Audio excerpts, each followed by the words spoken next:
প্রত্যেকটা কষ্ট আমরা করছি জাহান্নাম থেকে বাঁচার জন্য এবং আল্লাহর সন্তুষ্টিটাই হচ্ছে জান্নাত, এই জান্নাতে প্রবেশ করার জন্য। এবং আল্লাহ কোরআনে এ মর্মে হুকুম দিয়েছেন, তোমরা আল্লাহর ক্ষমা এবং জান্নাতের দিকে দৌড়াও, চেষ্টা করো। সুতরাং আসেন আমরা জান্নাত সম্পর্কে কিছু কথা শুনবো। আজকে এক খুতবাতে এমনিতেও কথা শেষ হতো না, আরেকটা খুতবার প্রয়োজন হবে। আজকে আমরা প্রথম পর্বের আলোচনা শেষ করব ইনশাআল্লাহ। জান্নাত যে শব্দের অর্থ হচ্ছে বাগান, উদ্যান। তো জান্নাত কি তাহলে একটা বাগান আর উদ্যান? না, জান্নাতের অনেক সৌন্দর্যগুলোর মধ্যে বাগান থাকবে, উদ্যান থাকবে এবং এটা সৌন্দর্যমণ্ডিত হবে। অনেক কিছুর সঙ্গে বাগান এবং উদ্যানটা থাকবে, এই জন্য জান্নাতকে জান্নাত বলা হয়েছে। জান্নাত শব্দের অনেক শব্দ দ্বারা জান্নাতকে লক্ষ্য করে আল্লাহ রাব্বুল আলামিন কোরআনে বলেছেন। এটা 2 নম্বর খুতবাতে আমি বলবো ইনশাআল্লাহ। অনেকগুলো শব্দ দ্বারা জান্নাতকে আল্লাহ রাব্বুল আলামিন উল্লেখ করেছেন। দারুল কারার, চিরস্থায়ী থাকার জায়গা, দারুল মাকামা, এরকম বিভিন্ন শব্দ দ্বারা আল্লাহ উল্লেখ করেছেন জান্নাতকে। তো মানুষ জান্নাতে যাবে, জান্নাতের নেয়ামত ভোগ করবে। কোরআন এবং হাদিসে মর্মে অনেক কথা বলা আছে, তবে এই কথাগুলোই চূড়ান্ত নয়, বরং কোরআন এবং হাদিসে জান্নাত সম্পর্কে যে কথাগুলো বলা আছে, জান্নাত এর চাইতে অনেক বেশি সুন্দর হবে ইনশাআল্লাহ। কিরকম? দেখবেন দোকানে, বাজারে, কাপড়ের দোকান বা বিভিন্ন দোকান আপনারা কি দেখেছেন তো দেখবেন ওই কাপড়ের দোকানগুলোতে কাপড় কিছু ঝুলিয়ে রাখা হয়েছে স্যাম্পল হিসেবে, যে আমার দোকানে এই কাপড় পাওয়া যায়। এর মানে কি? ওই কয়টাই কাপড়, ভিতরে আর কোনো কাপড় নাই নাকি? ওই কয়টাতে বোঝানো হচ্ছে এই টাইপের অনেক বিভিন্ন রঙের কাপড় আমার কাছে এই দোকানের ভিতরে আছে। কোরআন এবং হাদিসে জান্নাত এবং জাহান্নাম সম্পর্কে যতটুকু বলা হয়েছে, এগুলো ওই ঝুলিয়ে রাখা কাপড়ের মতো অল্প কিছু বলা হয়েছে। ভিতরে আরো অনেক নিয়ামত আছে, আর জাহান্নাম ওর চেয়ে আরো বেশি ভয়ানক হবে। এই কথার পক্ষে দলিল আছে, আমি সামনে পেশ করব। আমরা আবার আলোচনাতে প্রবেশ করলাম। আল্লাহ রাব্বুল আলামিন কোরআন আল কারীম সূরা জুমার 39 নম্বর সূরার 24 নম্বর পারা 73 74 নম্বর আয়াতে আল্লাহ বলছেন, ওয়াসিকাল্লাযীনা তাকাউ রাব্বাহুম ইলাল জান্নাতি যুমারা। যারা আল্লাহকে ভয় করত, ওদেরকে যখন দলে দলে জান্নাতের মধ্যে প্রবেশ করানো হবে, জান্নাতে নিয়ে যাওয়া হবে। হাত্তা ইজা জাউহা ওয়া ফুতিহাত আবওয়াবুহা ওয়া ক্বালা লাহুম খাজানাতুহা সালামুন আলাইকুম তিবতুম ফাদখুলুহা খালিদিন। ওদেরকে যখন জান্নাতে দলে দলে নিয়ে যাওয়া হবে, জান্নাতের দ্বাররক্ষী ফেরেশতারা, জান্নাতের দারওয়ান ফেরেশতারা যারা তাদেরকে নিয়ে যাবে, তাদেরকে বলবে, তোমাদের উপরে সালাম, তোমাদের উপরে সালাম, তোমরা ভালো মানুষ ছিলে। ফাদখুলুহা খালিদিন, তোমরা এই জান্নাতের মধ্যে প্রবেশ করো সারা জীবনের জন্য থাকার জন্য, চিরস্থায়ীভাবে থাকার জন্য তোমরা এই জান্নাতের মধ্যে প্রবেশ করো। ওয়া ক্বালুল হামদুলিল্লাহিল্লাযী সাদাকনা ওয়া'দাহু। যখন এই জান্নাতীদেরকে জান্নাতে প্রবেশ করানো হবে, তখন তারা বলবে, আল্লাহ রাব্বুল আলামিন যে ওয়াদা দিয়েছিলেন আমাদেরকে, সেই জগৎসমূহের প্রতিপালকের প্রশংসা, তিনি তার ওয়াদাকে বাস্তব রূপ দিয়েছেন। তিনি যা ওয়াদা করেছিলেন সেই ওয়াদা তিনি পূরণ করেছেন। ওয়া আওরাসানাল আরদ, আর তিনি আমাদেরকে এই জমিনের মালিক করেছেন। নাতাবাওয়াউ মিনাল জান্নাতি হাইসু নাশা, এখন আমরা এই জান্নাতের যেখানে ইচ্ছা ওখানে থাকব। আল্লাহ বলছেন, ফানি'মা আজরুল আমিলিন। দেখো যারা আমল করেছিল, অর্থাৎ ভালো কাজ করেছিল, তাদের পরিণতি কত সুন্দর, কত সুন্দর, কত সুন্দর। আল্লাহ রাব্বুল আলামিন এই কথা বলছেন দুনিয়ার মানুষদেরকে, ফানি'মা আজরুল আমিলিন। যারা আমল করেছিল, নেক আমল করেছিল, তাদের পুরস্কার কতই না সুন্দর। আমি বললাম জান্নাতের ভিতরে কি রয়েছে, এত মাত্র জান্নাতে ঢুকানো হলো, জান্নাতে ঢুকলো। জান্নাতের মধ্যে আমি বললাম যেটুকু কোরআন হাদিসে বলা আছে, এর চেয়ে বেশি জান্নাতে রয়েছে। এই কথার পক্ষে দলিল কি? এই কথার পক্ষে দলিল বুখারী, মুসলিম, অসংখ্য হাদিস গ্রন্থে হাদিসটি এসেছে। বিশেষ করে বুখারী, মুসলিমে তো আছে। রাসূল সাল্লাল্লাহু আলাইহি ওয়াসাল্লাম বলছেন, এই হাদিসটা বাবু সিফাতিল জান্নাতি ওয়া সিফাতু নাঈমিহা ওয়া আহলিহা, সহিহ মুসলিম। খুলবেন এই অধ্যায়, হাদিস নাম্বার 6871। হাদিসের রাবি আবু হুরায়রা রাদিয়াল্লাহু তাআলা আনহু, তিনি বলছেন, আ'দাততু লিইবাদিয়াস সালিহিন, আল্লাহ তার নেক কাজ করনেওয়ালা বান্দাদের জন্য এমন কিছু সৃষ্টি করে রেখেছেন, লা মালা রাআত মালা আইনুন রাআত, কোনো চোখ এটা কোনোদিন দেখে নাই, ওয়ালা উযুনুন সামিয়াত, কোনো কান এটা কোনোদিন শোনে নাই, ওয়ালা খাতারা আলা কলবি বাশার, এবং মানুষ তো অনেক কিছু ধারণা করে কল্পনা করে, ওদের কল্পনা শক্তিও অতদূর পৌঁছাই নাই, ওদের জন্য আমি যেটা রেডি করে রেখেছি। এরপরে আল্লাহর নবী বলছেন, ওয়াকরাউ ইন শিতুম, যদি তোমাদের প্রমাণ হিসেবে প্রয়োজন হয় এই আয়াতটি পড়ে নাও, ফালা তা'লামু নাফসুম মা উখফিয়া লাহুম মিন কুররাতি আ'য়ুন জাযাআন বিমা কানু ইয়া'মালুন। আল্লাহ বলছেন সূরা হামিম আস-সাজদা 32 নম্বর সূরা 21 নম্বর পারা 17 নম্বর আয়াত, আল্লাহ রাব্বুল আলামিন বলছেন যে শুনে রাখো ওই সমস্ত মানুষের জন্য, ফালা তা'লামু নাফসুম, ফালা তা'লামু নাফস, কোনো অন্তর এটা জানে না তার জন্য কি গোপন করে রাখা হয়েছে, চক্ষু শীতলকারী মিন কুররাতি আ'য়ুন, চক্ষু শীতলকারী তার জন্য কি অপেক্ষা করছে, কি তৈরি করে রাখা হয়েছে, এটা কোনো নাফস জানে না, কোনো অন্তর জানে না। জাযাআম বিমা কানু ইয়া'মালুন, তারা তাদের কাজের জন্য, তারা তাদের নেক কাজের জন্য আল্লাহ বলছেন আমি তাদেরকে এটা দান করব, বলেন সুবহানাল্লাহ। তাহলে কোরআনের একটি আয়াত পেলাম এবং হাদিস পেলাম, যতটুকুই কোরআন হাদিসে বলা আছে এতটুকু সামান্য, কারণ হাদিসে যতটুকু বলা আছে, কোরআনে যতটুকু বলা আছে, অনেক মানুষ পড়েছে, শুনেছে না শোনে নাই, পড়েছে না পড়ে নাই। তো আল্লাহ যে বলছে কোনো কান ওইটা কোনোদিন শোনে নাই, কোনো চোখ ওইটা কোনোদিন দেখে নাই, কোনো অন্তর ওইটা কোনোদিন কল্পনা করে নাই, তার মানে এমন কিছু আছে দোকানের গুদামের ভিতরে যা বাইরের এগুলো বর্ণনার চাইতেও ভালো। বরং রাসূল সাল্লাল্লাহু আলাইহি ওয়াসাল্লাম আরো বলছেন জান্নাতের মূল্য কত হবে। আল্লাহ নবী বলছেন 4330 নম্বর হাদিস, ইবনু মাজাহ, হাদিসের রাবি আবু হুরায়রা রাদিয়াল্লাহু তাআলা আনহু, আল্লাহ নবী সাল্লাল্লাহু আলাইহি সাল্লাম বলেছেন যে জান্নাতের মূল্য এত বেশি হবে, জান্নাতের দাম এত বেশি হবে, জান্নাতের মধ্যে একটা চাবুক রাখার জায়গা, চাবুক লম্বা করে রাখেন আর মোড়ায় রাখেন। আল্লাহ নবী সাল্লাল্লাহু আলাইহি সাল্লাম বলেছেন মাউদিউ সাউতুল ফিল জান্নাহ, মাউদিউ সাউতিল ফিল জান্নাহ, জান্নাতের মধ্যে একটা চাবুক রাখার জায়গা হবে, খায়রুম মিনাদ দুনিয়া ওয়া মা ফিহা, দুনিয়া এবং এর মধ্যে যা আছে এর চেয়ে উত্তম হবে। দুনিয়াতে কত সম্পদ আছে, টাকা আছে, পয়সা আছে, জমি জিরাত আছে, বিল্ডিং বাড়ি আছে, স্বর্ণ রৌপ্য, বহু সম্পদ আছে, এই পুরা পৃথিবী জান্নাতের কাছে ফিকে পড়ে যাবে, সাদা কালো হয়ে যাবে। এই জান্নাতের কাছে আল্লাহ নবী বলছেন একটা চাবুক রাখার জায়গা হবে, দুনিয়া এবং এর মধ্যে যা আছে এর চেয়ে ওইটুকু জায়গা হবে উত্তম। তবে এই জায়গা পাওয়ার জন্য সাধনা আছে, কষ্ট আছে, ইচ্ছে করলেই কেউ জান্নাতে প্রবেশ করতে পারবে না। আমি নিজেও যখন জান্নাত সম্পর্কে এই কথাগুলো পড়ছিলাম ভাবছিলাম আমার ব্যাপারেও তো কোনো গ্যারান্টি নেই যে যেতে পারবো কি পারবো না। পড়ছিলাম, মনে আশাও লাগছিল, আফসোসও হচ্ছিল, আশাও লাগছিল, আফসোসও হচ্ছিল। আশা লাগছে কেন, যে আল্লাহ নিশ্চয় হয়তো দেবে, আর আফসোস হচ্ছে কেন, যদি না যেতে পারি এরকম নিয়ামত আর ভোগ করা হলো না।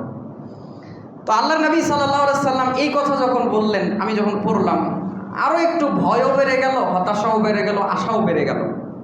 নবী সাল্লাল্লাহু আলাইহি সাল্লাম বলছেন 6869 এবং 70 নম্বর হাদিস, সহিহ মুসলিম, রাসূল সাল্লাল্লাহু আলাইহি সাল্লাম বলেছেন যে হুফফাতিল জান্নাতু বিল মাকারিহি ওয়া হুফফাতিন নারু বিশ শাহাওয়াত, জান্নাতকে ঘিরে রাখা হয়েছে কষ্ট দ্বারা, ক্লেশ দ্বারা, আর জাহান্নামকে ঘিরে রাখা হয়েছে মনের প্রবৃত্তির দ্বারা, মনে যা চাই তার দ্বারা, মনের খাহেসাতের দ্বারা জাহান্নামকে ঘিরে রাখা হয়েছে। তো জিবরিল আমিন একবার জান্নাতে গিয়েছিলেন আল্লাহর আদেশে, গিয়ে দেখে বলছেন যে আল্লাহকে এসে বলছেন, হাদিসটা বুখারীতে রয়েছে, যে আল্লাহ আপনি জান্নাত যে তৈরি করেছেন সবাই এর মধ্যে প্রবেশ করতে চাইবে, তবে এটাকে যে কষ্ট এবং ক্লেশ দ্বারা ঘিরে রাখা হয়েছে আমার মনে হয় কেউ এর মধ্যে প্রবেশ করতেই পারবে না। জিবরিল আমিন জাহান্নামে গেলেন, ঘুরে এসে আল্লাহকে বললেন এত ভয়ঙ্কর জাহান্নাম আল্লাহ আপনি সৃষ্টি করেছেন, কেউ এর মধ্যে প্রবেশ করতে চাইবে না, তবে এটা যেভাবে রেডি করা হয়েছে যে জাহান্নামে কারা কারা যাবে, এই দুনিয়ার সব মানুষ, জিবরিল আমিন আল্লাহকে বলছেন যে দুনিয়ার সব মানুষ আমার মনে হয় জাহান্নামের মধ্যে প্রবেশ করবে। কেন? জাহান্নামকে ঘিরে রাখা হয়েছে মনের প্রবৃত্তির দ্বারা। মনে কি চাই? গান শুনতে চাই, জাহান্নামে যাওয়ার কাজ। মনে একটু প্রেম করতে চায়, জাহান্নামে যাওয়ার কাজ। মনে চায় যে একটু সুদ খেয়ে বড়লোক হয়ে যায়, জাহান্নামে যাওয়ার কাজ। মনে চায় যে একটু ঘুষ খেয়ে বড়লোক হয়ে যায়, জাহান্নামে যাওয়ার কাজ। মনে চায় বোন তো অশিক্ষিত, জমিটা মেরে দেয়, জাহান্নামে যাওয়ার কাজ। তো মনে এগুলো চায়, আর জাহান্নাম কি দিয়ে ঘেরা আছে? এগুলো দিয়েই ঘেরা আছে। আর জান্নাত কষ্ট এবং ক্লেশ দ্বারা ঘিরে রাখা আছে। কিরকম কষ্ট? আপনার মনে চাচ্ছে না কষ্ট করে ফজরে উঠে সালাতে যাই, মনে চায় না, কিন্তু এইটা দ্বারাই জান্নাতকে ঘিরে রাখা হয়েছে। আপনার মনে চায় না রমাদানের সিয়ামগুলো রাখি, চুরি করে করে বাইরে গিয়ে খেতে ইচ্ছা হয়, মনে চায় না, জোর করে থাকেন সিয়াম, জান্নাতে যাওয়ার কারণ। স্ত্রী, অনেক মহিলা আছে যারা তাদের স্বামীর খেদমত করতে চায় না, তাদের বিরক্ত লাগে, কষ্ট লাগে, অসহ্য লাগে, অথচ এইটার দ্বারাই জান্নাতকে ঘিরে রাখা হয়েছে।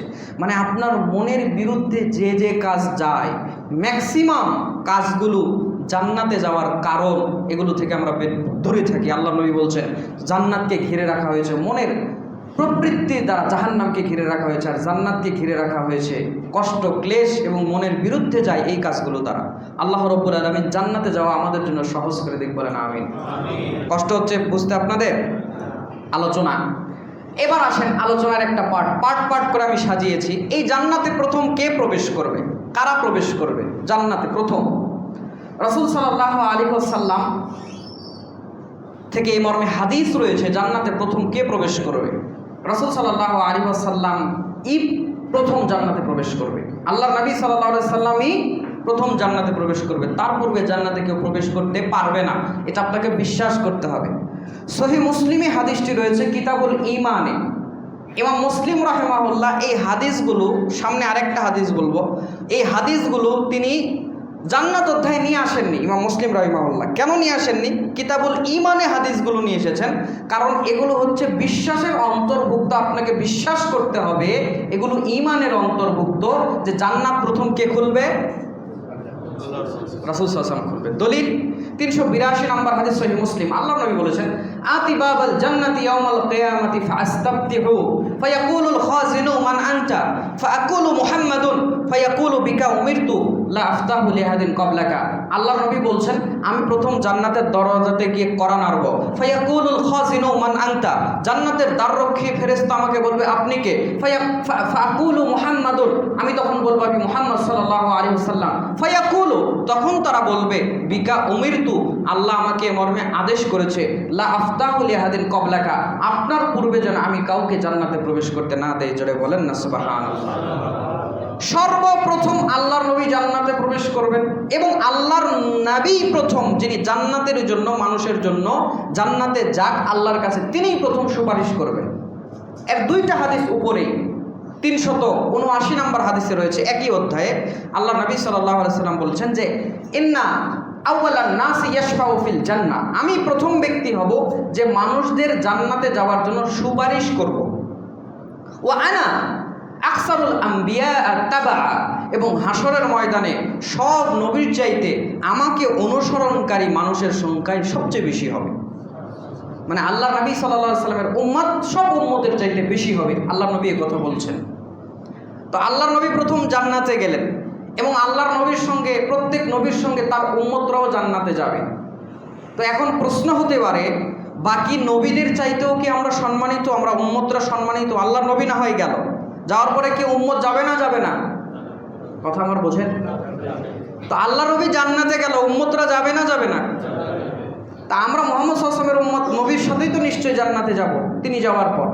তো এখন আমার প্রশ্ন আপনাদের কাছে, হয়তো বা আপনাদের মনে এত গভীর প্রশ্ন অনেকের আসতে পারে, অনেকের নাও আসতে পারে, তাহলে অন্য নবীদের চাইতে কি আমাদের সম্মান বেশি হয়ে গেল? কারণ এখন আদম আলাইহিস সালাম জান্নাতে যায় না, নূহ আলাইহিস সালাম জান্নাতে যায় না, ঈসা আলাইহিস সালাম জান্নাতে যায় না, মুসা আলাইহিস সালাম জান্নাতে যায় না, আল্লাহর নবী গেছে, সাথে সাথে আমরাও চলে গেছি।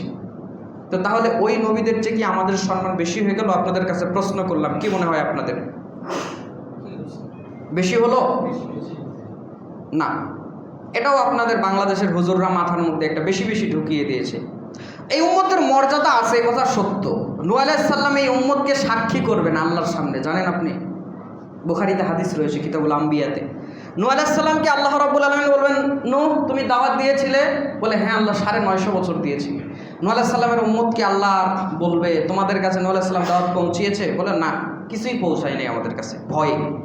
তো নূহ আলাইহিস সালাম বলবে ওরা তো বলছে, নূহ আলাইহিস সালামকে আল্লাহ বলবে ওরা তো বলছে পৌঁছাই নাই, তুমি বলছো পৌঁছিয়েছো, তোমার সাক্ষী নিয়ে আসো। নূহ আলাইহিস সালামকে আল্লাহ বলবে তোমার সাক্ষী নিয়ে আসো। তিনি বলবেন আমার সাক্ষী হচ্ছে উম্মতে মুহাম্মাদি। জোরে বলেন না সুবহানাল্লাহ। উম্মতে মুহাম্মাদি কিভাবে সাক্ষী হয়? আমরা কি সেই জামানাতে ছিলাম? কোরআনে আল্লাহ উল্লেখ করেছে সব কথা। নূহ আলাইহিস সালাম 950 বছর দাওয়াত দিয়েছেন, তার দাওয়াত শুনে লোকজন কানের মধ্যে আঙুল দিয়েছে, এগুলো আমরা কোরআনে পড়ি নাই? অবশ্যই পড়েছি, ও তো আল্লাহই নাজিল করেছে। এই জন্য নূহ আলাইহিস সালাম তার এই উম্মতকে তার সাক্ষী হিসেবে পেশ করবেন এবং আমরা সাক্ষী দেবো হ্যাঁ আল্লাহ নূহ আলাইহিস সালাম দাওয়াত পৌঁছিয়েছে। তখন নূহ আলাইহিস সালামের কওমের মুখ বন্ধ হয়ে যাবে এবং নূহ আলাইহিস সালাম এই উম্মতের সাক্ষ্যতে আল্লাহ রাব্বুল আলামিন তাকে সাক্ষ্য গ্রহণ করে তাকে সম্মানিত করবেন। বলেন সুবহানাল্লাহ। উম্মতে মুহাম্মাদের সম্মান আছে, তবে ওই জায়গাতে নয়। নবীদের চাইতে কখনো উম্মতদের সম্মান বেশি হতে পারে। খোলাসা কি? খোলাসা হলো এই, ধরেন এখানে একটা প্রোগ্রাম হবে, ডক্টর ইউনূস আসবে, তো স্টেজ সাজানো আছে, তো প্রোগ্রাম শুরু হবে, সব এমপি মন্ত্রী সব একসাথে এসেছে, এখন সবাই স্টেজে উঠবে, সবাই একসাথে এখন স্টেজে উঠবে। তো ডক্টর ইউনূসকে প্রথম উঠাবে কি উঠাবে না? উঠাবে না, যে আপনি চিফ গেস্ট, আপনি আগে ওঠেন, তারপর আমরা উঠছি। তবে ডক্টর ইউনূস কি একা উঠবে নাকি ওর সাথে 2-3টা ওই বডিগার্ডও উঠবে, হাতে বন্দুক নিয়ে আসে? কি বলেন, উঠবে না? উঠবে না। তারপর খাদ্যমন্ত্রী, অর্থমন্ত্রী, স্বরাষ্ট্রমন্ত্রী যা আছে ধীরে ধীরে উঠবে। তো এখন আপনার কাছে আমার প্রশ্ন হলো যে ওই যে ডক্টর ইউনূসের সঙ্গে যে 2-3টা বডিগার্ড উঠলো, এই বডিগার্ডের সম্মান কি ওই খাদ্যমন্ত্রী, অর্থমন্ত্রীর চাইতে বেশি হয়ে গেল? আগে স্টেজে উঠেছে তাই? ওটা কি ওদের সম্মানে উঠেছে নাকি ডক্টর ইউনূসের সম্মানে গেছে? ডক্টর ইউনূসের সম্মানে উঠুক, বাকি খাদ্যমন্ত্রীর চাইতে বডিগার্ডের সম্মান কিন্তু বেশি হয়ে যায় নাই। ঠিক তেমন আমরা নবী সাল্লাল্লাহু আলাইহি সাল্লামের সঙ্গে জান্নাতে প্রবেশ করব, এর মানে বাকি নবীদের চাইতে আমাদের সম্মান বেশি হয়ে যায় নাই, বরং তারা সম্মানিত, আল্লাহ তাদেরকে সম্মান করেছে। বলেন না আলহামদুলিল্লাহ। কথাকে আমি বোঝাতে পেরেছি? আচ্ছা, তাহলে এই উম্মত জান্নাতে গেল, এই উম্মতের আরেকটা সম্মান বলি, জান্নাতে সবচেয়ে বেশি কোন উম্মত থেকে হবে? উম্মতে মুহাম্মদী থেকে।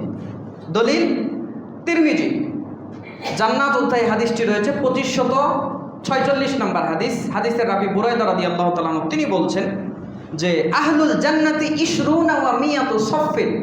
আল্লাহর নবী বলছেন জান্নাতীদের কাতার হবে 120টা। কয়টা কাতার? 120টা। জান্নাতীদের কাতার হবে 120টা। এরপর আল্লাহর নবী বলছেন সামানুনা মিনহা মিন হাযিহিল উম্মাহ, এর 80 কাতার হবে আমার উম্মত থেকে, এর 80 কাতার হবে আমার উম্মত থেকে। ওয়া আরবাউনা মিন সাইরিল উমাম, আর 40 কাতার হবে বাকি অন্য উম্মতদের। পুরা পৃথিবীর উম্মত মিলে আদম আলাইহিস সালাম থেকে শুরু করে ঈসা আলাইহিস সালাম পর্যন্ত এই পুরা নবীদের সিরিয়ালে যত উম্মত রয়েছে সব নবীদের উম্মত মিলে যাবে 40 কাতার, আর আল্লাহ নবী সাল্লাল্লাহু আলাইহি সাল্লামের একাই 80 কাতার উম্মত জান্নাতে চলে যাবে। এগুলো সম্মান, এগুলো বলতে পারেন, কিন্তু বাড়িয়ে বলা যাবে না। তো বলছিলাম প্রথম জান্নাতের দরজা মুহাম্মদ সাল্লাল্লাহু আলাইহি সাল্লাম খুললেন, তিনি প্রথম গেলেন। আচ্ছা, এখানে একটা কথা বলে নেই, পরে আর মনে থাকবে না। মুহাম্মদ সাল্লাল্লাহু আলাইহি সাল্লাম তো প্রথম গেল, জান্নাতে শেষ কোন ব্যক্তি যাবে? শেষ একজন ব্যক্তি জান্নাতে যাবে, সর্বশেষ যাওয়ার পর যখন জাহান্নামের দরজাও বন্ধ, জান্নাতের দরজাও বন্ধ, শেষ একটা ব্যক্তি জাহান্নামে যাবে। আমি একটু সংক্ষেপে বলে দিচ্ছি, এটাও কিতাবুল ইমানে সহিহ মুসলিমে রয়েছে। ইমাম মুসলিম রাহিমাহুল্লাহ এটাও ইমান অধ্যায় নিয়ে এসেছেন, মানে বিশ্বাস করতে হবে, এটাও ইমান হিসেবে আপনাকে বিশ্বাস করতে হবে, এটার উপর ইমান রাখতে হবে। যে হাদিসটা 359 রয়েছে এবং 359 এবং 60-এর মধ্যে রয়েছে, এই হাদিসের কথাটা বিভিন্ন হাদিসে বিভিন্নভাবে এসেছে, আমি এই হাদিস থেকে উল্লেখ করলাম এখানে যেভাবে আছে। আল্লাহ নবী সাল্লাল্লাহু আলাইহি সাল্লাম বলছেন যে শেষ যে ব্যক্তি জান্নাত প্রবেশ করবে, জাহান্নাম থেকে বের হবে, ওই লোকটা জাহান্নাম থেকে টেনে হিঁচড়ে জাহান্নামের আগুনের এরিয়া থেকে বের হয়ে আসবে। আল্লাহর নবী বলছেন জাহান্নামের আগুনে পুড়তে পুড়তে মানুষটা দগ্ধ হতে হতে তার শরীরটা অঙ্গার হয়ে যাবে, লোকটা বড় দুর্বল হয়ে যাবে, শরীরের মধ্যে কোনো শক্তি পাবে না, টেনে হিঁচড়ে একবার পড়বে, একবার উঠবে, একবার পড়বে, একবার উঠবে, ও জাহান্নাম থেকে বের হয়ে আসবে। জাহান্নামের লেলিহান শিখা তাকে দপ করে বারবার ধরার চেষ্টা করবে। এক পর্যায়ে যখন নিরাপদ দূরত্বে সে চলে আসবে, আসার পরে জাহান্নামের দিকে ফিরে বলবে, হে ভয়ানক আগুন, তোমার থেকে আল্লাহ রব্বুল আলামিন আমাকে রক্ষা করেছে। দুনিয়ার কোনো মানুষকে আল্লাহ রব্বুল আলামিন এত বড় নিয়ামত দেয় নাই, আসলেও এর চেয়ে বড় নিয়ামত আল্লাহ দিছে না দেয় নাই? কিন্তু ওই ব্যক্তিটা জাহান্নাম থেকে বের হয়ে এসে মনে করবে আমার চাইতে দুনিয়ার কোনো মানুষকে নিয়ামত দেওয়া হয় নাই, আমি যা পেয়েছি মনে করবে এটাই সর্বোচ্চ নিয়ামত। জাহান্নামের এরিয়া থেকে টেনে হিচড়ে বের হয়ে আসার পর তার চোখের সামনে একটা গাছ ভেসে উঠবে। আল্লাহ রব্বুল আলামিনের কাছে বলবে, আল্লাহ আমাকে ওই গাছটা পর্যন্ত একটু পৌঁছায় দেন, গাছের ছায়া আমি একটু গ্রহণ করব। ওই গাছের নিচে নহর প্রবাহিত, আমি ওই নহর থেকে একটু পানি পান করব। আল্লাহ আপনি আমাকে ওই গাছ পর্যন্ত একটু পৌঁছায় দেন। আল্লাহ ডাক দিয়ে বলবে, আদমের সন্তান, তোমার একটা দোয়া যদি আমি কবুল করি তুমি বারবার আমার কাছে চাইতে থাকবা, তোমার দোয়া যদি একবার কবুল করি তোমার চাওয়ার শেষ হবে না। আদম আলাইহিস সালামের এই সন্তান, এই বনি আদম, এই ব্যক্তিটা আল্লাহ রাব্বুল আলামিনের কাছে ডাক দিয়ে বলবে, আল্লাহ আপনি যদি আমার এই একটা দোয়াকে কবুল করে নেন, আমার যদি একটা চাওয়াকে আপনি কবুল করে নেন, আপনার কাছে আমার পক্ষ থেকে আর কোনো কথা থাকবে না, কোনো চাওয়া থাকবে না। আল্লাহ আপনি আমার কথাটাকে কবুল করে নেন। আল্লাহ রাব্বুল আলামিন বলবে, ঠিক আছে তোমার দোয়া আমি কবুল করে নিলাম। আল্লাহ বলছেন, ওই ব্যক্তিটা এমন একটা জিনিস দেখেছে যা দেখে ধৈর্য ধারণ করা যায় না। আল্লাহ তাকে গাছের কাছে পৌঁছায় দেবে। গাছের কাছে যাওয়ার পর গাছের ছায়া গ্রহণ করবে, পানি পান করার পর অল্পক্ষণ পর সে দেখতে পারবে আরেকটা গাছ তার চোখের সামনে ভেসে উঠেছে, যেটা পূর্বের গাছের চাইতেও অনেক বেশি সুন্দর। আল্লাহর কাছে বলবে, আল্লাহ আপনি আমাকে ওই গাছটা পর্যন্ত পৌঁছায় দেন, ওই গাছে আমি যাব, ওই গাছের ছায়া গ্রহণ করব, ওই জায়গা থেকে পানি পান করব। আল্লাহ ডাক দিয়ে বলবে, আদমের সন্তান তুমি আমার কাছে ওয়াদা করো নাই তুমি আমার কাছে আর একটা দোয়া কবুল করলে কিছু চাইবে না? বলবে, আল্লাহ আপনি আমাকে হতভাগ্য প্রমাণ করবেন না, আল্লাহ আপনি আমার এই দোয়াটা কবুল করে নেন। আল্লাহ তখন বলবে, তোমার এই দোয়া যদি কবুল করি এরপর আর কিছু চাইবা না? বলে, না এরপর আর কিছু চাইবো না, আপনি আমাকে এই গাছ পর্যন্ত পৌঁছায় দেন। আল্লাহ রাব্বুল আলামিন তার দোয়া কবুল করবেন। বরং আল্লাহ বলছেন, সে এমন একটা জিনিস দেখেছে যেটা দেখে ধৈর্য ধারণ করা যায় না, দুনিয়ার কোনো মানুষের ধৈর্য হবে না। আল্লাহ তাকে ওই গাছ পর্যন্ত পৌঁছায় দেবে। লম্বা হাদিস আমি ছোট্ট করে বলছি। যখন ওই গাছের কাছে পৌঁছে যাবে, যাওয়ার পরে ওই গাছের ছায়া গ্রহণ করার পরে পানি পান করার পরে আবার দেখতে পারবে তার চোখের সামনে জান্নাতের দরজার কাছে জান্নাতের নিকটবর্তী আরেকটা গাছ ভেসে উঠেছে, যেইটা পূর্বের গাছের চাইতে আরো বেশি সুন্দর। আল্লাহকে ডাক দিয়ে বলবে, আল্লাহ ওই গাছটা পর্যন্ত একটু আমাকে পৌঁছায় দেন।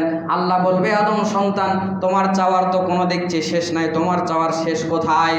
আল্লাহকে বলবে, আল্লাহ আমি কসম করে বলছি এই একটা দোয়া কবুল করলে আমি আর আপনার কাছে কোনো কিছু চাইব না, ওই জান্নাতের দরজার গাছ পর্যন্ত আপনি আমাকে পৌঁছায় দেন। আল্লাহ রাব্বুল আলামিন তার কাছ থেকে আবার ওয়াদা নিবে, আদম সন্তান তোমার যদি এই দোয়া আমি কবুল করি, তোমার এই প্রার্থনা যদি আমি কবুল করি, তোমার এই চাওয়া যদি আমি কবুল করি, এরপর তুমি আমার কাছে কিছু চাইবে না, ওয়াদা করো। আল্লাহর কাছে ওয়াদা করবে, আল্লাহ আমি আর আপনার কাছে কিছুই চাইব না। আল্লাহ রাব্বুল আলামিন বলছেন, সে এমন একটা জায়গা দেখেছে যেটা দেখে কোনো মানুষ ধৈর্য ধারণ করতে পারে না। আল্লাহ তার দোয়া কবুল করে নেবেন। ওই জান্নাতের কাছাকাছি গাছটার কাছে আল্লাহ রাব্বুল আলামিন তাকে পৌঁছায় দেবেন। গাছের নিকটে আসার পর, গাছের নিয়ামত ভোগ করার পর, ওই জায়গার পানি পান করার পর এবার আল্লাহ রাব্বুল আলামিনের কাছে সে প্রার্থনা করবে, কারণ জান্নাতের কাছাকাছি চলে গেছে। জান্নাতের কাছাকাছি যাওয়ার পর জান্নাতীদের কথাবার্তা, চালচলন, চলাফেরার শব্দ তার কানে চলে গেছে। জান্নাতীদের কথাবার্তার চালচলন শব্দ যখন তার কানে চলে গেছে, তখন তার অন্তর বলবে, যদি এই জান্নাতের মধ্যে প্রবেশ করতে পারতাম। আবার আল্লাহর কাছে ডাক দিয়ে বলবে, আল্লাহ আমাকে এবার এই জান্নাতের মধ্যে এবার প্রবেশ করিয়ে দেন। আল্লাহ বলবে, আদম সন্তান তুমি আমার কাছে ওয়াদা করেছো তোমার চাওয়ার শেষ নাই, তোমার চাওয়ার শেষ কোথায়? তুমি আমার কাছে ওয়াদা করেছো এই গাছ পর্যন্ত আনলে তুমি আমার কাছে আর কিছু চাইবে না, আবার জান্নাতের মধ্যে ঢুকতে যাও। বলছে, আল্লাহ জান্নাতের মধ্যে আপনি আমাকে একটু ঢুকায় দেন, আপনার কাছে আমি আর কিছু চাইব না। আল্লাহ এবার বলবে, আদম সন্তান তোমার কিসে পেট ভরবে? তোমাকে যদি দুনিয়া দেওয়া হয় আর দুনিয়ার সমপরিমাণ নিয়ামত যদি দেওয়া হয়, তোমার কি পেট তাতে ভরবে, মন তাতে ভরবে? তখন আল্লাহ রাব্বুল আলামিনকে ডাক দিয়ে বলবে, ইয়া রাব্বি আস্তাহজিউর মিন্নি, আপনি কি আমার সঙ্গে ঠাট্টা করেন? সুবহানাল্লাহ বললেন না? আল্লাহকে বলবে, আল্লাহ আপনি কি আমার সঙ্গে ঠাট্টা করেন? ইয়া রব্বি আস্তাহজিউ মিন্নি, আপনি কি আমার সঙ্গে ঠাট্টা করেন, মজাক করেন? ও আনতা রব্বুল আলামিন, আপনি তো হলেন জগৎ সমূহের প্রতিপালক, আপনি তো আমার সঙ্গে ঠাট্টা করতে পারেন না। আপনি আমাকে জাহান্নাম থেকে বাঁচিয়েছেন, এতগুলো নিয়ামত দিলেন, আবার জান্নাতের মধ্যে দিয়ে দুনিয়া পরিমাণ এর চেয়ে সমপরিমাণ আপনি আবার দেবেন। আল্লাহ গো, আপনি কি আমার সঙ্গে ঠাট্টা করেন? ইবনু মাসউদ হাদিসটা বর্ণনা করেছে, এই আল্লাহ আপনি কি আমার সঙ্গে ঠাট্টা করেন, এই কথা বলে ইবনু মাসউদ রাদিয়াল্লাহু তাআলা আনহু হেসে দিয়েছে। জোরে কন্না সুবহানাল্লাহ। আমি যেরকম হাসলাম, ইবনু মাসউদ রাদিয়াল্লাহু তাআলা আনহু হেসে দিয়েছিলেন। তো ইবনু মাসউদ রাদিয়াল্লাহু তাআলা আনহুকে সাহাবীরা প্রশ্ন করেছিল, তার ছাত্ররা তার সামনে যখন ছিল, যে যারা তার এই দাস শুনছিল, তো ইবনু মাসউদ রাদিয়াল্লাহু তাআলা আনহু বলছেন, তোমরা আমার কাছে একটু প্রশ্ন করো আমি হাসলাম কেন? তো সবাই প্রশ্ন করলো যে হাসলেন কেন? তখন তিনি বলছেন, আল্লাহর নবী যখন আমাদের সামনে এই হাদিস বলেছিল, আল্লাহর নবীও হেসেছিল। আমরা সবাই আল্লাহর নবীকে প্রশ্ন করেছিলাম, আল্লাহ নবী আপনি হাসলেন কেন? লাম দহিকতা ইয়া রাসূলুল্লাহ, আমরা প্রশ্ন করেছিলাম আল্লাহ নবী আপনি হাসলেন কেন? তখন আল্লাহর নবী আমাদের কাছে বলেছিল, ওই যে বান্দা বলল, ইয়া রব্বি আস্তাহজিউ মিন্নি, আপনি কি আমার সঙ্গে ঠাট্টা করেন? ও আনতা রব্বুল আলামিন, আপনি তো জগৎ সমূহের প্রতিপালক। এই কথা শুনে আল্লাহ রব্বুল আলামিন স্বয়ং হেসে দিয়েছিল, এই জন্য আমি মুহাম্মদ সাল্লাল্লাহু আলাইহি ওয়াসাল্লাম হেসে দিয়েছি। জোরে বলেন না সুবহানাল্লাহ। তখন আল্লাহ রাব্বুল আলামিন বলবে, বান্দা যাও, তোমাকে জান্নাতের মধ্যে প্রবেশ করে দিলাম। জান্নাতের মধ্যে গিয়ে লোকটা দেখবে জান্নাত ভরে গিয়েছে, জান্নাতে থাকার জায়গা মনে করবে, সে মনে করবে আর কোনো জায়গা নাই। আল্লাহর কাছে বলবে, আল্লাহ জান্নাত মনে হয় ভর্তি হয়ে গিয়েছে। আল্লাহ বলবে আবার দেখো, সে আবার দেখে হতাশ হয়ে ফেরত আসবে। আল্লাহ রাব্বুল আলামিন তৃতীয়বারের বেলায় তাকে বিভিন্ন নিয়ামত দিবেন এবং সে চাইতে পারবে না, তার মাথায় খেলবে না। আল্লাহ বলবে এইটা চাও, আল্লাহ শিখিয়ে দিবেন। আল্লাহর কাছে সে চাইবে, আল্লাহ আবার তা দান করবেন। আবার আল্লাহ শিখিয়ে দিবেন এইটা চাও, আল্লাহ শিখিয়ে দিবেন ওইটা চাও, আল্লাহ আবার সেগুলো তাকে দান করবেন। করার পরে ডাক দিয়ে বলবেন, বান্দা যাও, তোমার আর চাওয়ার কোনো সিস্টেম নাই, তুমি দেখছি আর চাইতেই পারছো না। তোমাকে যা দিয়েছে তার 10 গুণ পরিমাণ তোমাকে আমি আরো দান করে দিলাম। একবার আওয়াজ করে বলেন না সুবহানাল্লাহ। এই হলো জান্নাতে প্রবেশ করা শেষ ব্যক্তি। এবার আসেন, জান্নাতে যারা ঢুকলো তাদের সৌন্দর্য কিরকম হবে আমি একটু সংক্ষেপে বলে দেই। একের পর এক সব বর্ণনা আছে। জান্নাতীদের চেহারা কেমন হবে, বাড়িঘর কেমন হবে, গাছপালা কেমন হবে, নহর কেমন হবে, নদী কেমন হবে, বাজার কেমন হবে, চিরুনি কেমন হবে, আয়না কেমন হবে, স্ত্রী কেমন হবে, তাবু কেমন হবে, জান্নাতে তারা কি কি খাবে, কি কি করবে, ধীরে ধীরে আমি সবই আপনাদেরকে বলবো ইনশাআল্লাহ। বলেন আল্লাহ আমাকে বলার তৌফিক দান করুক, বলেন আমিন। যতটুকু পারবো আজকে বলবো, তারপর ইনশাআল্লাহ পরের জুমাতে। তো জান্নাতে প্রবেশ করলো, জান্নাতীদের একটা সৌন্দর্য থাকার, জোরে বলেন দরকার আছে না নাই? এইবার শুনবেন জান্নাতীদের সৌন্দর্য এবং আকৃতি জান্নাতে কেমন হবে। একটা মানুষ যে জান্নাতে যাবে তার সৌন্দর্য এবং আকৃতি কেমন হবে, আল্লাহ রাব্বুল আলামিন সূরা মুতাফফিফিন 83 নম্বর সূরা আয়াত নম্বর 74 আয়াত নম্বর 24-এর মধ্যে আল্লাহ রাব্বুল আলামিন উল্লেখ করছেন দুনিয়ার মানুষ সম্পর্কে। দুনিয়ার মানুষদেরকে জানিয়ে দিচ্ছেন, দুনিয়ার মানুষ শোনো, একটা মানুষ যখন জান্নাতে যাবে কি অবস্থায় সে থাকবে, তার চেহারা কেমন হবে। আল্লাহ বলছেন তারিফু ফি উজুহিহিম নাদরাতান নাঈম, তুমি ওদের চেহারাগুলোর দিকে লক্ষ্য করলে দেখতে পারবে তাদের চেহারাতে নিয়ামত ভোগ করার, তাদের চেহারাতে জান্নাতের শান্তি ভোগ করার স্বাচ্ছন্দ্য তাদের চেহারাতে দেখতে পারবে। বলেন সুবহানাল্লাহ। তারিফু ফি উজুহিহিম, তাদের চেহারাগুলোর দিকে তাকালেই বুঝতে পারবে নাদরাতান নাঈম, তারা নিয়ামত যে ভোগ করেছে, তারা যে শান্তির মধ্যে আছে, এটা তাদের চেহারাতে ফুটে উঠবে। বলেন সুবহানাল্লাহ। আমরা বলি না ভাই তোমার চেহারা তো খুব পরিবর্তন হয়েছে, মনে হয় খাওয়া দাওয়া খুব ভালো, ভালো খাওয়া দাওয়ার ফলে চেহারা শরীর সুরত সুন্দর হয়। জোরে বলেন আছে না নাই? হয় কি হয় না? তো আমরা বলি ব্যাপার কি চেহারার পরিবর্তন, খাওয়া দাওয়া মনে ভালো হচ্ছে, বলে হ্যাঁ খাওয়া দাওয়া ভালো হচ্ছে, এসি ঘরে থাকছি, খুব শান্তিতে আছি, এই জন্য চেহারার মধ্যে একটা জেল্লা বেড়ে যায়। তো জান্নাতীরা যখন জান্নাতে যাবে, জান্নাতের নিয়ামত ভোগ করার কারণে ওদের চেহারাতে রূপ, তাদের চেহারাতে রূপ লাবণ্য ফুটে উঠবে যে ওরা জান্নাতি। জোরে বলেন সুবহানাল্লাহ। তাদের শরীরের আকৃতি কত হবে, এ মর্মে হাদিস রয়েছে, অসংখ্য হাদিস রয়েছে, আমি একটা উল্লেখ করছি। রাসূল সাল্লাল্লাহু আলাইহি সাল্লাম বলছেন, এই হাদিসটা রয়েছে সহিহ বুখারী 3000 92 নম্বর হাদিস, সহিহ বুখারী। রাসূল সাল্লাল্লাহু আলাইহি ওয়াসাল্লামের সাহাবী আবু হুরায়রা রাদিয়াল্লাহু তাআলা বলছেন, ইন্না আউয়ালু জুমরাতিন ইয়াদখুলুনাল জান্নাহ, প্রথম যে দল জান্নাতে প্রবেশ করবে, আলা সূরাতি কমারি লাইলাতুল বদর, ওই যে জান্নাতে প্রথম দল প্রবেশ করবে, এদের চেহারা পূর্ণিমার রাতের যে চাঁদ ওঠে চাঁদের চেয়েও সুন্দর হবে। সুম্মাল্লাযীনা ইয়ালুনাহুম আলা আশাদ্দি কাওকাবি দুররিয়্যিন মিনাস ফিস সামাই ইদাআ, আর পরবর্তীতে যারা প্রবেশ করবে তাদের চেহারাগুলো ওই আকাশের সুন্দর তারকা যেমন আছে, ওই তারকার মতো এক একজনের চেহারা উজ্জ্বল হবে। জোরে বলেন সুবহানাল্লাহ। লা ইয়াবুলুনা ওয়ালা তায়াগাওয়াজুন, ওরা যখন জান্নাতে প্রবেশ করবে ওদের শরীর থেকে কোনো প্রস্রাব পায়খানা বের হবে না, ওদের কোনো প্রস্রাব পায়খানার প্রয়োজন হবে না। লা ইয়াবুলু ওয়ালা তায়াগাওয়াজুন, তারা প্রস্রাবও করবে না, তারা পায়খানাও করবে না। এই দুইটা ডিলিট, এই দুইটা জান্নাতে নাই, ডিলিট নাই, একদম ঝামেলা নাই দুইটা। বলেন তো, শীতের রাত্রে লেপ কাঁথার মধ্যে শুয়ে আছেন, এমন সময় প্রস্রাব আপনার এসে বেগ দিয়েছে রাতের 2টা বাজে, কেমনটা লাগে? ঝামেলা আছে না নাই?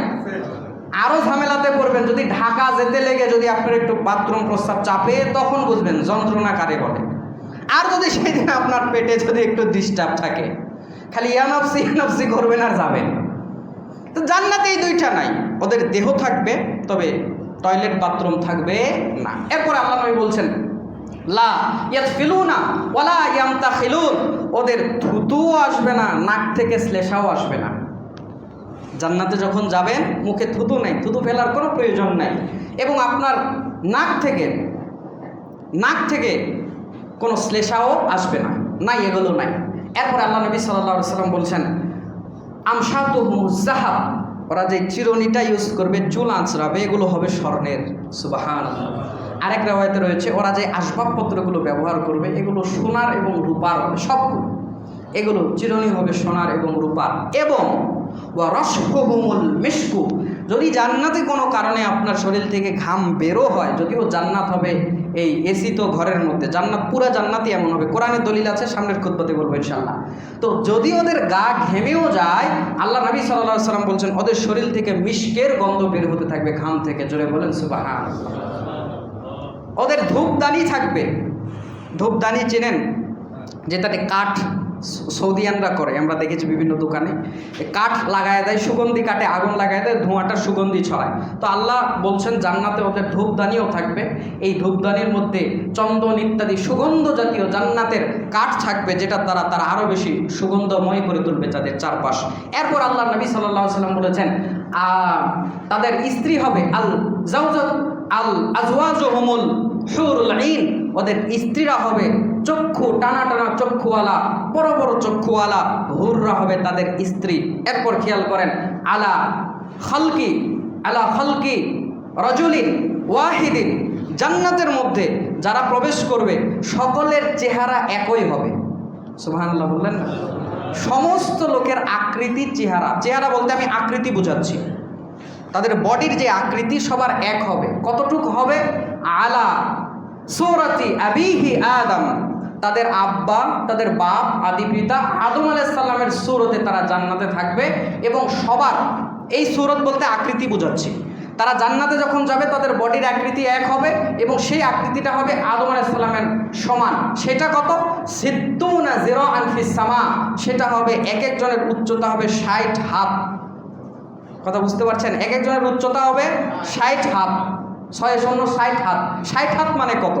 1 হাত সমান 1.5 ফিট ধরা হয়। 1 হাত সমান কত ধরা হয়? 1.5 ফিট। তাহলে 60 হাত সমান 90 ফিট। 7 হাত সমান 90 ফিট। সচরাচর এই বিল্ডিংগুলোর দৈর্ঘ্য 10 থেকে 12 ফিটের মধ্যে হয়, 10, 11, 12 ফিটের মধ্যে হয় এই যে বিল্ডিংগুলোর ঘরের যে দৈর্ঘ্য আছে। তার মানে এক এক তালা যদি আমরা 10 ফিট করে ধরি, এক একটা জান্নাতের উচ্চতা হবে, এই পিছনে বিল্ডিংটা কত? 5 তলা মনে হয়। কত উঁচা দেখেছেন? 5 তলা। অথচ এক একটা জান্নাতের উচ্চতা হবে, আরও সহজ করে বলছি, 9 তালার সমান। দুনিয়াতে 9 তালা বিল্ডিং দেখেছেন?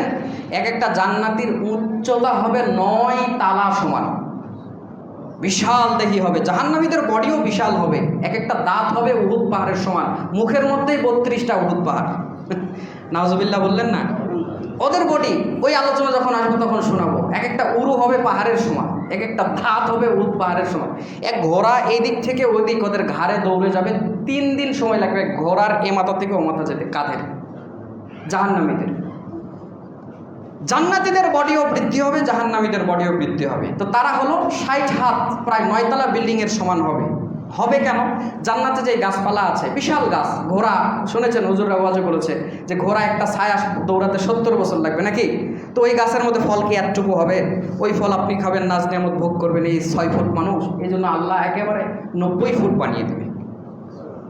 এটা হলো জান্নাতীদের আকৃতি। তাদের অন্তর কেমন হবে? 3018 নম্বর হাদিস বুখারী, রাসূল সাল্লাল্লাহু আলাইহি ওয়াসাল্লাম বলেছেন সময় শেষের দিকে। 3018 নম্বর হাদিস বুখারী, রাসূল সাল্লাল্লাহু আলাইহি ওয়াসাল্লাম বলছেন, লা ইখতিলাফা বাইনাহুম, জান্নাতীরা যে জান্নাতে থাকবে, আল্লাহ বলছেন এদের মধ্যে কোনো ঝগড়া বিবাদ থাকবে না। দুনিয়াতে তো ভাই ভাইয়ে ঝগড়া, বউ জামাইয়ে ঝগড়া, সন্তানে বাপে ঝগড়া, অথচ আল্লাহ বলছেন ওরা যখন জান্নাতে যাবে একজন আরেকজনের সঙ্গে কোনো ইখতিলাফ থাকবে না। ওয়ালা, এবং ওদের অন্তরে কোনো হিংসা থাকবে না। ওয়ালা তাবাগদু, ওয়ালা তাবাগদু, ওদের অন্তরে কোনো হিংসা থাকবে না। কুলুবুহুম কলবুন ওয়াহিদুন, বরং তাদের অন্তরগুলো হবে এক অন্তরের সমান, এক অন্তরের মতো।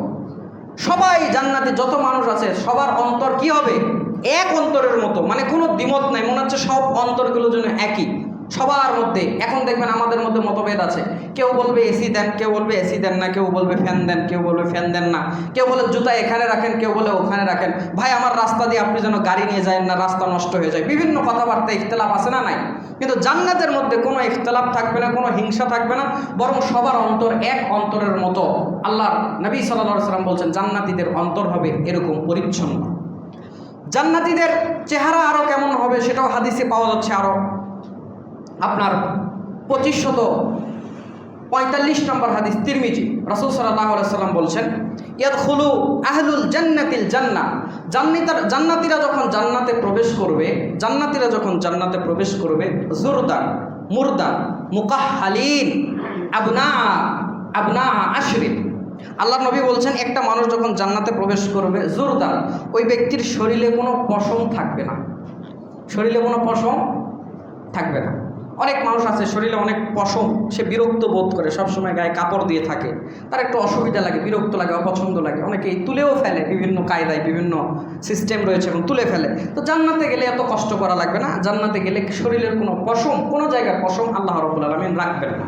অমরদান, এই যে গোফ দাড়ি, এগুলো জান্নাতে গেলে থাকবে না। মুকাহহালিন, জান্নাতে যখন জান্নাতীরা প্রবেশ করবে তাদের চোখে সুরমা দেওয়া থাকবে, বলেন সুবহানাল্লাহ। আবনা আশরিন, তাদের বয়স হবে 30 বছর। আবনা সালাসিন, তাদের বয়স হবে 30 বছর। আও সালাসি ওয়া সালাসাতে, আও সালাসি ওয়া সালাসা, আপনার শব্দটা আও সালাসি ওয়া সালাসা। আচ্ছা, পরের শব্দটা আমার মনে আসছে না, একটা শব্দ আছে। তো তাদের বয়স হবে 30 অথবা 33 বছর। তো আপনারা বলতে পারেন 30-33 বছরে তো চুলই পেকে যায়। আল্লাহ নবী সাল্লাল্লাহু আলাইহি সাল্লামের বয়স যখন 63 বছর, সাহাবীরা বলছেন আল্লাহ নবী যখন আমাদের মধ্যে থেকে বিদায় নেয়, তার দাড়িতে 2-3টা চুল পাকা আমরা পেয়েছি, 2-4টা চুল পেকেছে 63 বছর বয়সে। কথা বুঝতে পারছেন? আপনি শুধু বাংলাদেশ দেখছেন, আপনার ডানে বামে দেখছেন। আপনি অনেক মানুষ দেখেন তাদের বয়স 40-45 হয়ে গেছে, 2-1টা চুল পেকেছে।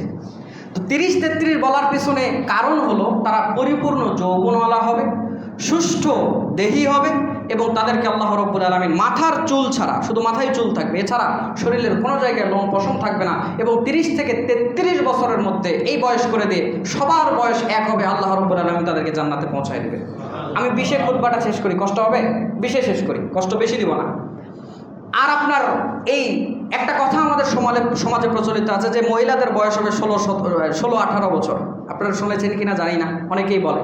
এ মর্মে কোনো হাদিস পাওয়া যায় না, বরং সবার বয়স 30-33 হবে, এটাই বোঝা যায়। কারণ হাদিসের শব্দ আহলুল জান্নাহ বলা আছে, জান্নাতের অধিবাসীরা, এর মধ্যে নারীরা থাকবে না? থাকবে। ভিন্ন করে 16-18 বছর তাদের বয়স হবে, এরকম কোনো বর্ণনা আমি পাই নাই, এবং যতগুলো কিতাব ঘাটাঘাটি করেছি কোথাও কেউ উল্লেখ করে নাই। সুতরাং আমরা মনে করব সবার বয়স এই হবে, আকৃতি এই হবে। তো বডির শক্তি কেমন হবে?